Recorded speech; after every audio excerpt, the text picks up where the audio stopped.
Coming back to the World Cup, overall, I think it's been a good World Cup, as I've said, but also it's been a World Cup with controversies, starting from, as I mentioned in a previous video, with Lionel Messi's supposed red card, which he never got, and then he scored a hat-trick in that game. Should have missed the next game, scored another 2 goals there, but I've already mentioned that.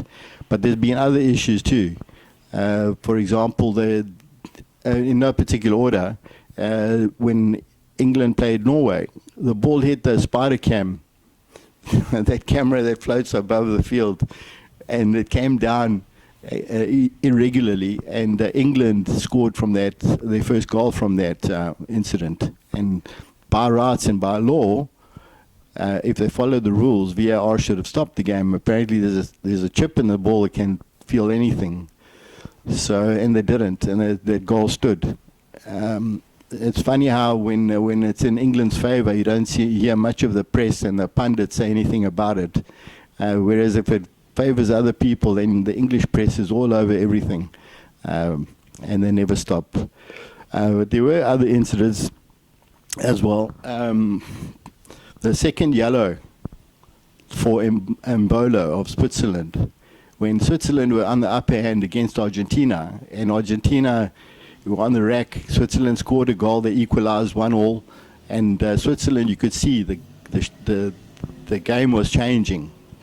And not long after that equalising goal, Mbolo, he did simulate. Yes, he did. Okay, and perhaps the referee was correct in reversing that kick.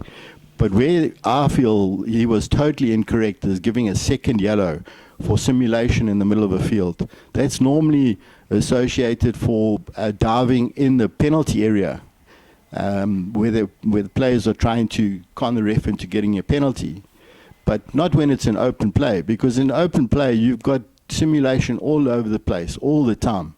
If that was the case and the refs were consistent, then there should be like 10 yellow cards in every game virtually. And I think it was probably, just adds to the little fact that was Argentina favoured, and it was just another little step in that direction, where a lot of people think that they have been.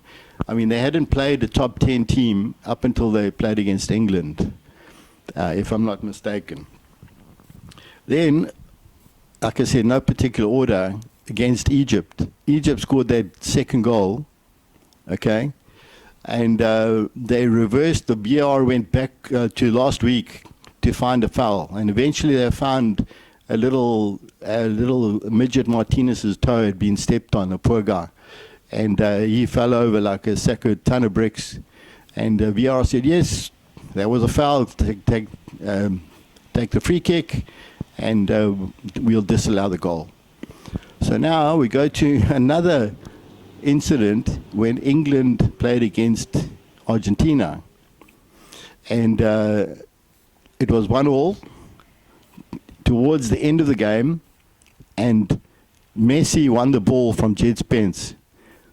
But if on close inspection, you will see that Messi stood on his foot.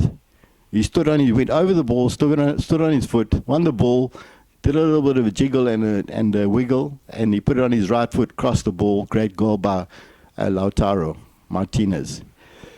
Why didn't VAR go back and check that? It wasn't even that far to go back. It was like 2 seconds before that, not even. VAR didn't even bother to check.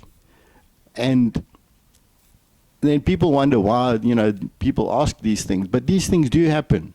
And I know Argentina had a good game. They played very well. I mean, to come back after being 1-0 down with 5 minutes to go to score 2 goals like that, I mean, England couldn't hold them back. And there's no denying that they were a better side. Argentina were definitely the better side. But why do they have to rely on issues like that? Why can't the officials, VAR, and whoever else is involved, why can't they be consistent? Why didn't they go back and see, okay, he stood on his foot? However the circumstance was around that, how he stood on his foot or where the foot was, he stood on his foot. And if you apply the same principle that they did with Martinez, the same should have applied then. So they should have looked back at that. And I'm not taking anything away from Messi and the rest of it. You know, the Argentina team, they were far better than England, make no mistake. So they did deserve to go through, but football doesn't work like that. It's not about who deserves to go through, it's about who does go through. And fairness is the most important thing. You know, FIFA, they've got on the sleeves here, on all the sleeves, on every single player that's taking part, they say football unites. I wonder how much this World Cup has united people. If you ask me, it's actually more, it's divided people more than actually done any uniting because of the situation with Argentina.